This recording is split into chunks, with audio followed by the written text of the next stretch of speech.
Class 11 second semester পরীক্ষার একদম দোরগোড়ায় পৌঁছে গেছি। হাতে সময় খুবই অল্প, মাত্র একদিন সময় রয়েছে, তারপর তোমাদের বাংলা পরীক্ষা।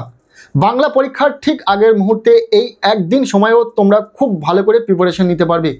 এমন কিছু প্রশ্ন এই মুহূর্তে পড়ে রাখতে হবে যেগুলো তোমাদের পরীক্ষাতে আসতে পারে, তেমন কিছু সাজেস্টিভ প্রশ্ন দিয়ে সাজানো রয়েছে আজকের আমাদের এই নমুনা প্রশ্নপত্র। হ্যাঁ, আজকের এই ভিডিওতে শেয়ার করতে চলেছি বাংলা বিষয়ে একটি চূড়ান্ত গুরুত্বপূর্ণ নমুনা প্রশ্নপত্র, যে প্রশ্নপত্রে থাকা প্রতিটা প্রশ্ন পরীক্ষার জন্য ভীষণ গুরুত্বপূর্ণ, পরীক্ষাতে আসার মতো প্রশ্ন। কাজেই তোমরা যারা বাংলা পরীক্ষাতে ভালো রেজাল্ট করতে চাইছো, অবশ্যই এই নমুনা প্রশ্নপত্রে থাকা প্রতিটা প্রশ্ন খুব ভালো করে পড়ে রাখো। এখান থেকে বেশ কিছু প্রশ্ন তোমাদের পরীক্ষাতে কমন আসতে চলেছে। আর শুধু নমুনা প্রশ্নপত্রটি দেখলে হবে না, আমরা সাজেশন শেয়ার করেছি বাংলা বিষয়ের সমস্তটাই সাজেশন আকারে আমরা শেয়ার করেছি। সেই প্রতিটা ভিডিওর লিঙ্ক আমি এই ভিডিওর ডেসক্রিপশনে দিয়ে রাখার চেষ্টা করব, তোমরা অবশ্যই ফলো করবে। আজকের এই ভিডিওতে যে নমুনা প্রশ্নপত্রটি রয়েছে সেটা একদম প্রথম থেকে দেখে নেওয়া যাক। শুরুতে রয়েছে একের দাগ। বলা হচ্ছে অনধিক 150 শব্দে যে কোনো একটি প্রশ্নের উত্তর দাও। এখানে গল্প থেকে পরীক্ষাতে দুটি প্রশ্ন আসবে, যে কোনো একটি প্রশ্নের উত্তর তোমাদেরকে লিখতে হবে। প্রশ্নের মান 5 নম্বর। তোমরা জানো তোমাদের পাঠ্য বইয়ে দুটি গল্প রয়েছে, ছুটি এবং তেলেনাপোতা আবিষ্কার। এই দুটি গল্প থেকে পরীক্ষাতে দুটি প্রশ্ন আসবে, যে কোনো একটি প্রশ্নের উত্তর তোমাদেরকে লিখতে হবে। প্রশ্নের মান 5। আমরা গল্প থেকে কোন প্রশ্নগুলো পড়তে হবে সেই প্রশ্নগুলো সাজেশন আকারে শেয়ার করেছি, ভিডিওর লিঙ্ক দিয়ে রাখবো এই ভিডিওর ডেসক্রিপশনে, দেখে নেবে। তবে এই প্রশ্নপত্রে যে দুটি প্রশ্ন রয়েছে ভীষণ ইম্পর্টেন্ট। প্রথম প্রশ্ন, ছুটি গল্পে মামা বাড়িতে গিয়ে ফটিকের যে দুরবস্থা হয়েছিল তা নিজের ভাষায় লেখো। এরপর দ্বিতীয় প্রশ্ন, প্রেমেন্দ্র মিত্রের তেলেনাপোতা আবিষ্কার গল্পটি আসলে আত্ম আবিষ্কারের গল্প, বিষয়বস্তুর নিরিখে বক্তব্যটি ব্যাখ্যা করো। দুটি প্রশ্নই পরীক্ষার জন্য ভীষণ গুরুত্বপূর্ণ, খুব ভালো করে পড়বে। নেক্সট আমরা দেখে নেব 2-এর দাগ। প্রশ্নপত্রে 2-এর দাগে বলা হচ্ছে অনধিক 150 শব্দে যে কোনো একটি প্রশ্নের উত্তর দাও। এখানে কবিতা থেকে দুটি প্রশ্ন থাকবে, যে কোনো একটি প্রশ্নের উত্তর তোমাদেরকে লিখতে হবে। প্রশ্নের মান 5 নম্বর। তোমাদের পাঠ্য বইয়ে 3টি কবিতা রয়েছে, ভাব সম্মিলন, লালন শাহ ফকিরের গান এবং নুন। এই 3টি কবিতার মধ্যে থেকে দুটি কবিতা থেকে পরীক্ষাতে দুটি প্রশ্ন আসবে, যে কোনো একটি প্রশ্নের উত্তর তোমাদেরকে লিখতে হবে। আমরা প্রতিটা প্রশ্ন দেখে নেব। প্রথম প্রশ্ন, ভাব সম্মিলন কাকে বলে? আলোচ্য পদটিতে রাধার আনন্দের যে চিত্র ফুটে উঠেছে তার নিজের ভাষায় বর্ণনা করো। ভীষণ ইম্পর্টেন্ট, খুব ভালো করে পড়বে। আমরা কবিতা থেকে ঠিক কোন প্রশ্নগুলো পড়তে হবে সাজেশন আকারে শেয়ার করেছি, ভিডিওটি দেখে নেবে। এরপর আমরা দেখে নেব দ্বিতীয় যে প্রশ্নটি রয়েছে, লালন শাহ কে ছিলেন? পাঠ্য লালন গীতিকা অবলম্বনে মূল বিষয়টি ব্যাখ্যা করো। এরপর প্রশ্নপত্রের 3-এর দাগ। বলা হচ্ছে অনধিক 150 শব্দে যে কোনো একটি প্রশ্নের উত্তর দাও। এখানে রয়েছে নাটক থেকে দুটি প্রশ্ন, যে কোনো একটি প্রশ্নের উত্তর তোমাদেরকে লিখতে হবে। প্রশ্নের মান 5। তোমরা জানো তোমাদের পাঠ্য বইয়ে একটি মাত্র নাটক রয়েছে, আগুন। বিজন ভট্টাচার্যের লেখা আগুন নাটক থেকে পরীক্ষাতে দুটি প্রশ্ন আসবে। আমরা ইতিমধ্যে আগুন নাটক থেকে গুরুত্বপূর্ণ প্রশ্নগুলো সাজেশন আকারে শেয়ার করেছি। তবে এই প্রশ্নপত্রে যে দুটি প্রশ্ন রয়েছে ভীষণ ইম্পর্টেন্ট। প্রথম প্রশ্ন, আগুন নাটকের নামকরণের সার্থকতা বিচার করো। দ্বিতীয় প্রশ্ন, আগুন নাটকের চতুর্থ দৃশ্যে হরেকৃষ্ণ ও মনোরমার সংলাপের মধ্য দিয়ে যে ছবিটি ফুটে উঠেছে তার নিজের ভাষায় লেখো। এরপর রয়েছে প্রশ্নপত্রে 4-এর দাগ।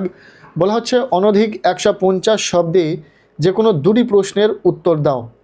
এখানে পূর্ণাঙ্গ সহায়ক গ্রন্থ পঞ্চতন্ত্র থেকে পরীক্ষাতে 4টি প্রশ্ন থাকবে, যে কোনো দুটি প্রশ্নের উত্তর তোমাদেরকে লিখতে হবে। তোমরা জানো পঞ্চতন্ত্রে মোট গদ্য রয়েছে 4টি। তোমরা 4টি গদ্য থেকে ঠিক কোন প্রশ্নগুলো পড়বে সেই নিয়ে সাজেশন দিয়েছি, সেই সাজেশন ভিডিওর লিঙ্ক আমি এই ভিডিওর ডেসক্রিপশনে দিয়ে রাখবো।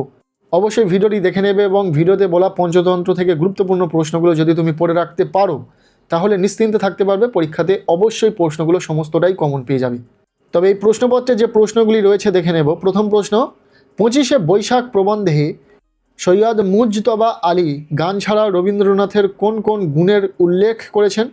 তার কাছে কবির গান অসম্পূর্ণরূপে প্রতিভাত হয় না কেন? এরপর দ্বিতীয় প্রশ্ন, আজব শহর কলকাতায় ফরাসি বইয়ের দোকান দেখে লেখকের মনে কীরূপ ভাবের উদয় হয়েছিল? এর সাথে দোকানের ভিতর ঢুকে লেখক কীরূপ অভিজ্ঞতা সঞ্চয় করলেন?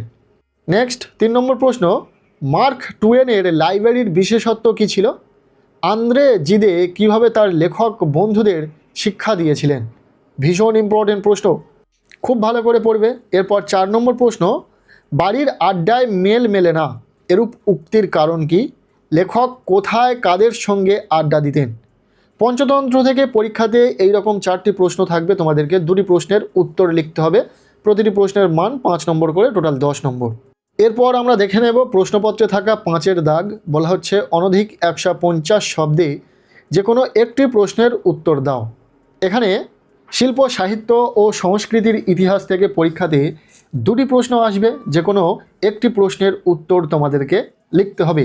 এই শিল্প সাহিত্যের ইতিহাস থেকে আমরা ইতিমধ্যে সাজেশন শেয়ার করেছি, অবশ্যই দেখে নেবে। সেই ভিডিওর লিঙ্ক আমি এই ভিডিওর ডেসক্রিপশানে দিয়ে রাখবো, এছাড়াও চ্যানেলে ভিজিট করে ভিডিওটি দেখে নিতে পারো। এছাড়াও এই প্রশ্নপত্রে যে প্রশ্নগুলি রয়েছে, প্রথম প্রশ্ন, বাংলা গদ্যের বিকাশে ঈশ্বরচন্দ্র বিদ্যাসাগরের অবদান আলোচনা করো। এরপর দ্বিতীয় প্রশ্ন, বাংলা কাব্যে জীবনানন্দ দাশের অবদান সম্পর্কে লেখো। এরপর 3 নম্বর প্রশ্ন, উপন্যাসিক শরৎচন্দ্র চট্টোপাধ্যায় সম্পর্কে আলোচনা করো। ব্যাস, এই 3টি প্রশ্ন ইম্পর্টেন্ট রয়েছে পরীক্ষার জন্য, খুব ভালো করে পড়বে। এরপর রয়েছে প্রশ্নপত্রের 6-এর দাগ, অর্থাৎ শেষ দাগ নাম্বার, যেখানে রচনা রয়েছে। কি বলছে দেখে নাও, নিম্নলিখিত যে কোনো একটি বিষয় নির্বাচন করে নির্দেশ অনুসারে কম বেশি 400 শব্দের মধ্যে একটি প্রবন্ধ রচনা করো। 2টি প্রবন্ধের বিষয় থাকবে, একটি প্রবন্ধ তোমাদেরকে লিখতে হবে, 10 নম্বর রয়েছে। একটি মানস মানচিত্র থাকবে এবং সংলাপ রচনা টাইপের থাকবে। তো 2টি প্রবন্ধ রচনার যে বিষয় এখানে রয়েছে আমরা দেখে নেব। প্রথম, নিম্ন প্রদত্ত মানস মানচিত্র অবলম্বনে প্রবন্ধ রচনা করো। বিষয়, সবুজায়ন বনাম নগরায়ন। এরপর দ্বিতীয় যে প্রবন্ধটি রয়েছে, প্রতিপক্ষের যুক্তির অসারতা প্রমাণ করে স্বপক্ষে যুক্তিক্রম বিন্যাস করে প্রবন্ধ রচনা করো। বিষয়, দূরদর্শন মানব জীবনকে সমস্যায় জর্জরিত করে তুলেছে। এই 2টি প্রবন্ধ রচনার বিষয় কিন্তু পরীক্ষাতে আসার সম্ভাবনা রয়েছে, ভীষণ important. So class 11 second semester Bangla পরীক্ষার একটি গুরুত্বপূর্ণ নমুনা প্রশ্নপত্র, হাতে সময় একদমই কম। তো তোমাদেরকে বলবো আমাদের সাজেশনগুলো ফলো করো এবং এই প্রশ্নপত্রে যে প্রশ্নগুলো রয়েছে প্রতিটা প্রশ্ন খুব ভালো করে পড়ে রাখো, তাহলে বাংলা পরীক্ষাতে তোমার দুর্দান্ত রেজাল্ট হবেই হবে। আমরা ইতিমধ্যে বাংলা বিষয়ে গল্প, কবিতা, নাটক, এছাড়াও সহায়ক গ্রন্থ যে পঞ্চতন্ত্র রয়েছে সেখান থেকে ফাইনাল সাজেশন, পাশাপাশি সাহিত্যের ইতিহাস থেকে গুরুত্বপূর্ণ সাজেশন শেয়ার করেছি। সেই প্রতিটা ভিডিও তোমরা চ্যানেলে ভিজিট করে দেখে নিতে পারো। এছাড়াও আমি এই ভিডিও ডেসক্রিপশানে প্রতিটা ভিডিওর লিঙ্ক দিয়ে রাখবো, দেখে নেবে। আর শুধু দেখলে হবে না, প্রতিটা প্রশ্ন খুব ভালো করে পড়তে হবে, তাহলে বাংলা পরীক্ষাতে অবশ্যই তোমার একটা ভালো রেজাল্ট হবে। আর শুধু বাংলা নয়, ক্লাস 11-এর আর্টসের সমস্ত বিষয়ের আমরা সাজেশন শেয়ার করেছি, সেই ভিডিওগুলিও তোমরা চ্যানেলে ভিজিট করে দেখে নিতে পারো। আজকের এই ভিডিওটি এতটুকুই। কেমন লাগলো ভিডিওটি অবশ্যই কমেন্ট সেকশানে জানিও। ভিডিওটি ভালো লেগে থাকলে লাইক করে দাও, আমাদের এই চ্যানেলে নতুন হলে চ্যানেলটিকে সাবস্ক্রাইব করে রাখো, আর পারলে ভিডিওটি বন্ধুদের সাথে প্রচুর শেয়ার করে দাও। প্রত্যেকের বাংলা পরীক্ষা খুব ভালো হোক, সবার জন্য শুভ কামনা রইল।